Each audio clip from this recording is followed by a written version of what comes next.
In this video, I'm going to show you how you can automatically track the status of shipments if you have the tracker numbers right here in Google Sheets, and I'm going to do it with the tool that I created.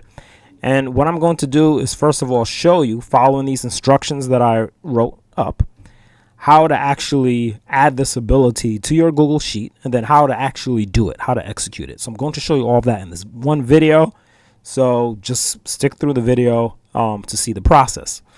Now, the first step is that you're going to go to extensions and then click on apps script.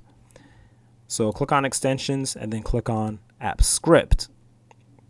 And that brings you to the script editor. Now, once that script editor opens, I will need to put code into that script editor. So right here in the instructions, I provided the sample code, or the code that you need to make this work. So this code is like the interface code. So I'm going to highlight, make sure you get every last bracket, every last symbol that is in here, and copy all of that code and take it right back to the script editor and paste it in here. Now you can get rid of this sample code they had there. If you have your own code, you can leave that code and just add this code to it. But otherwise, you can just delete that sample code. And at this point, I have the interface code. But now I need to add the library, which is the actual thing that allows you to do this, to make the shipment tracker work. So I'm going to click on that plus sign next to the libraries, and then it's asking for the script ID. And so going back to the instructions on the next page, the script ID is provided right here in red writing. So just go ahead and copy that script ID and paste that right in here. Click on lookup. Right now, I only have the first version, version 1. Sometimes if I make little changes, I might to the code, I might have to deploy version 2 and 3 and so on and so forth. So in the future, you can come back to the library and actually just select a higher version number.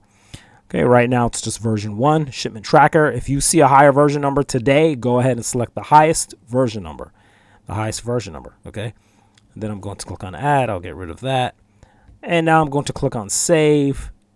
And you see the library is here. It's called shipment tracker. Okay. Now I can actually close the script editor at this point. But the add-on is going to be a menu item that you'll see right here. It's not going to show up until I refresh, because it's programmed to show up when the sheet is opened. So refreshing the sheet has the effect of opening the sheet. So refresh the sheet, and it may take just a little moment for this to show up, and eventually we should see the menu item right here. Okay, you can see that it's processing over here. Now the instructions go on to, I'll go to, well, this is up now. The instructions go on to telling you how to actually get started using the sheet. It does mention that there are 2 different ways to use the shipment tracker. You can either type in an actual formula, or you can use this menu item that I'm about to demonstrate. But before you do any of that, the first thing is that you have to enter the user ID. Okay, before anything will work, all right? So go to shipment tracker, click on set user. First time you do this, it's going to ask for you to do authorization. Okay, authorization is required. You have to authorize scripts to run your account.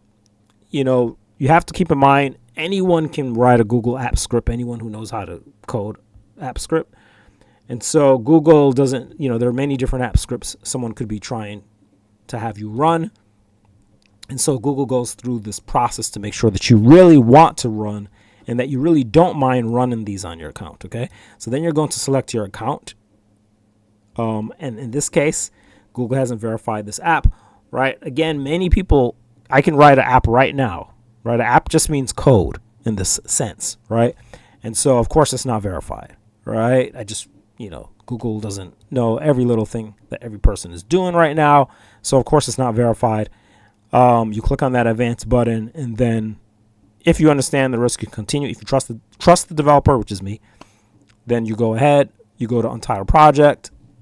It says that it's unsafe. It's not unsafe. And it cannot do, by the way, the things that are listed here, like see, edit, create, and delete spreadsheets. This program cannot do any of these things, right? All it can do is pull the tracking, okay, of these tracking numbers. So, but again, they have to cover the general case, okay? So I'll click on allow. I did a little explaining there because some people do get a little nervous when they see these messages, but you have to kind of get to know which messages are really like, how serious they are per each situation. So basically, I mean, you're ready to go at this point. So shipment tracker set user. Right now, the user is test user. Okay, that is the general user ID I've created for people to use in general.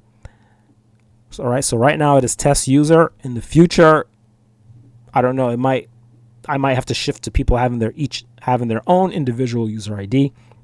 But as of today, the day that I'm putting this out right now, October 30th, 2023, you're going to use test user, and then you click OK, and then that's how you're going to get access to this.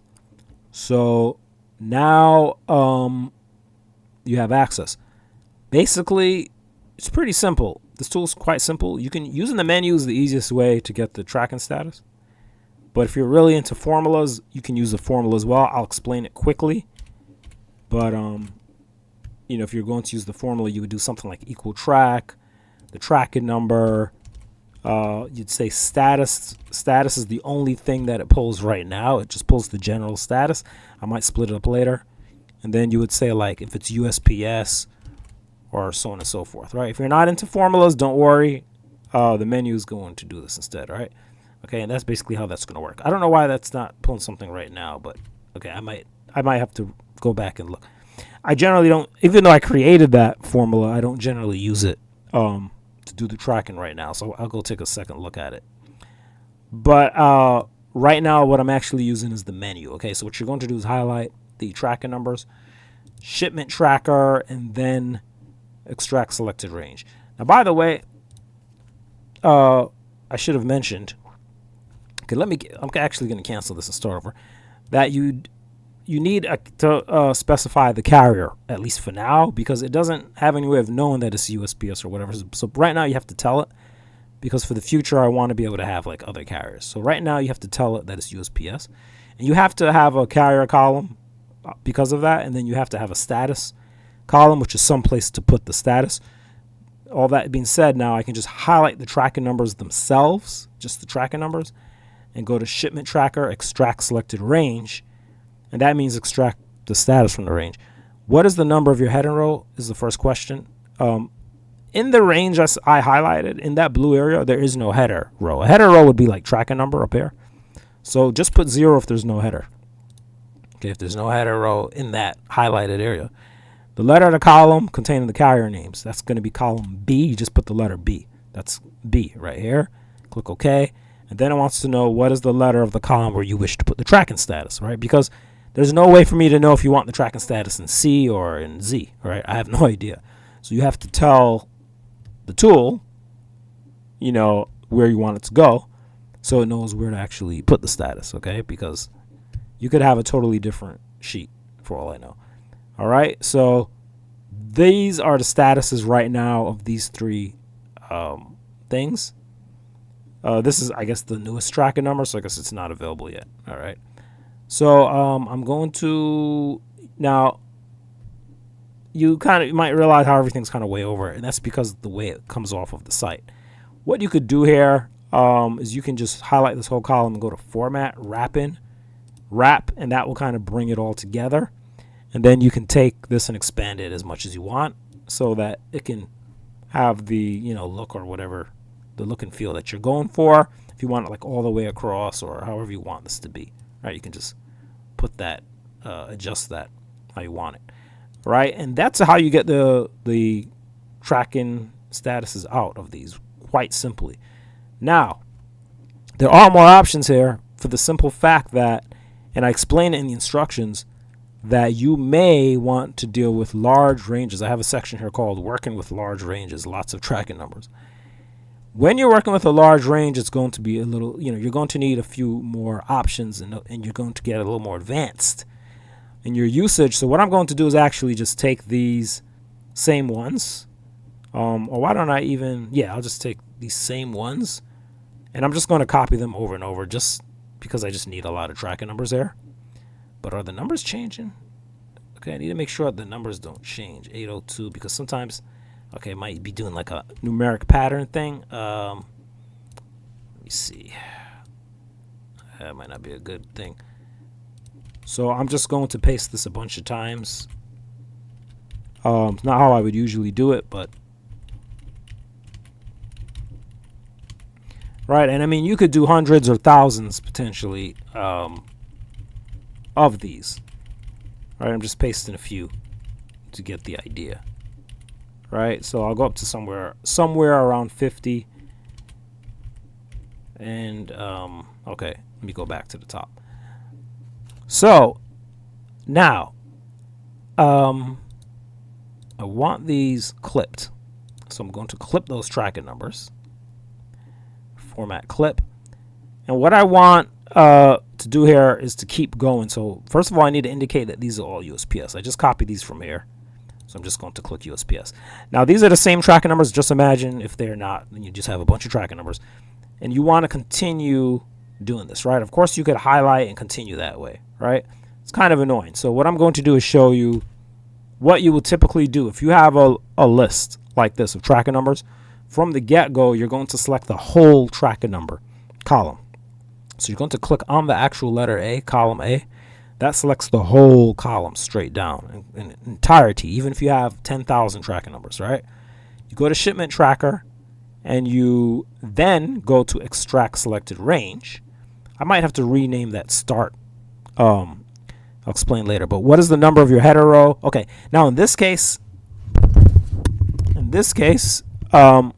we do have a header row because being that I highlighted the whole column entirely, it includes row 1. And remember, row 1 says tracking number, so we don't want it to try to track row 1. So the header row, what is the number of your header row? Well, the header row is row 1, just so it knows not to do that row. And then what is the letter of the column that contains the carrier names? It's still column B. That hasn't changed. And then it says, well, what is the letter of the column where you wish to put the tracking status? Well, that's still column C. That's where we want the tracking status to go. And you will see that the tracking status will start filling in. Now, it should be able to do all 50 of these in one shot. But in reality, when you get to much larger numbers of tracking numbers, like say like hundreds, okay, or thousands of tracking numbers, it's going to run out of time because that's how Google Apps works. And what's going to happen, I mean, I can't show you here in the video because it would take too long to happen.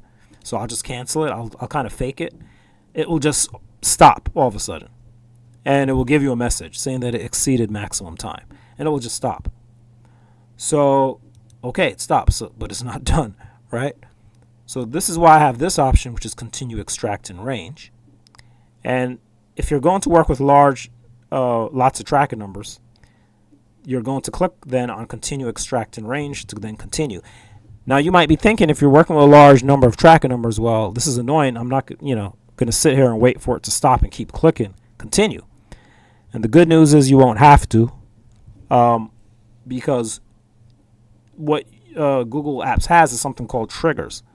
And in the instructions, I actually explained in my written instructions how to add triggers, how to add a trigger where every 30 minutes it will continue, or every, it doesn't have to be 30 minutes, but every 30 minutes is what I usually use. It will continue extracting. So you're going to see this continue. I'm kind of waiting for it to see it keep going. But you'll see it continue.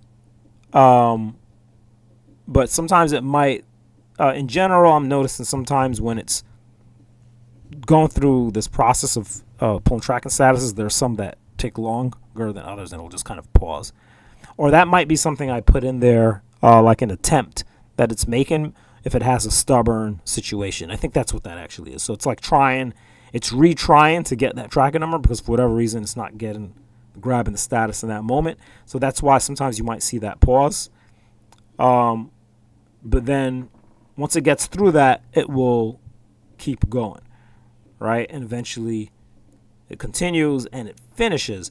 Now, it's going to continue and it's going to finish the list in this case.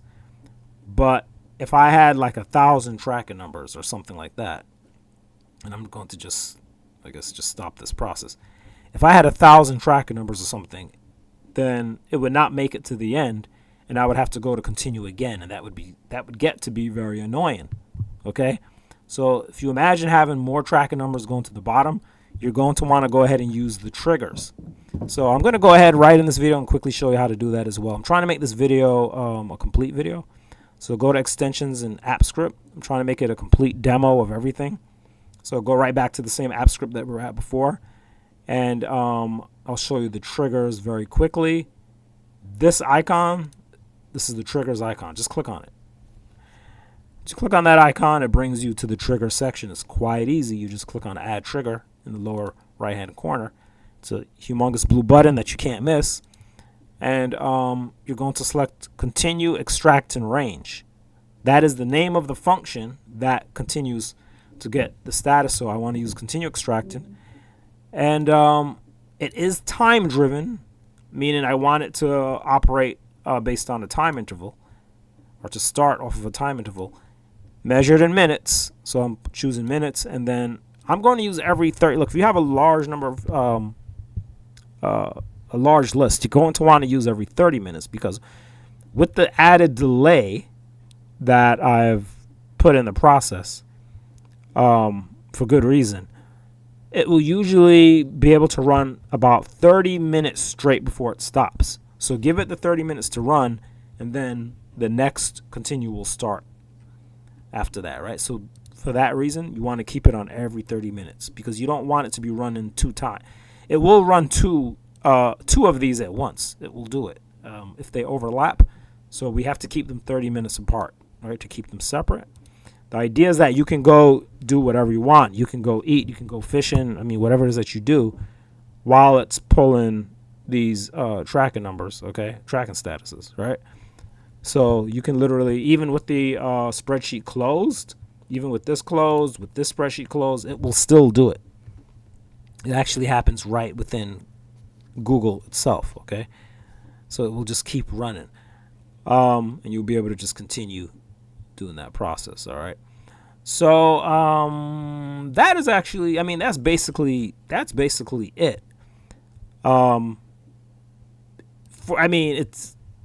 It would not be possible for me to show you completely, like to see 1,000 tracking numbers get completed without actually sitting here for a long time and watching the whole thing, right? But once you set that trigger, it will keep continuing. It will keep happening.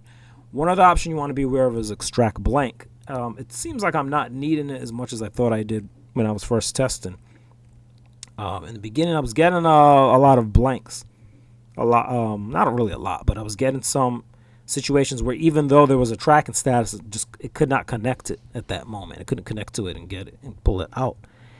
And it would leave a blank behind. And what this does is this will automatically, in fact, I'll show you what it does I'm going to artificially create a situation where statuses were not pulled. Okay, you can see these blanks where statuses were not pulled. I'm going to highlight them in yellow just to make them more obvious. Okay, and I'm going to show you what this will do. And what it will do is it will actually, let me blank out a few more and just highlight them in yellow so you can see what it's actually going to do, right? And what it's going to do is these blank spaces, wow, this is longer than I remember. These blank spaces, which are highlighted in yellow, you'll see that it will go right to those and it will pull tracking statuses for those. Okay, I'm going to go to view freeze one row and just keep this row frozen, the title row, which is an ideal thing to do. I'm also going to select this entire row, format wrap and wrap, so I can get that title this way, tracking number, right? Okay, now shipment tracker extract blank statuses will skip. Okay, it's not even going to bother with these because they're already done. And it will find the ones that are blank, see? And it will just fill them in. So you see the first yellow, the second yellow got filled in, third yellow just got filled in. Let's see where the fourth one got filled in, fifth, all right? So you see those yellow blank areas that are highlighted in yellow that they're getting filled in with the current status, and I guess at this point it's done. It is going to keep going because, I mean, it's just programmed to keep going. So it will keep going even though there's nothing left to do. I mean, if you want to cancel, you can, but if you're not around, if you get up, whatever, it'll just run. Right? Eventually it'll stop. I mean, that's it. So, I mean, that's it.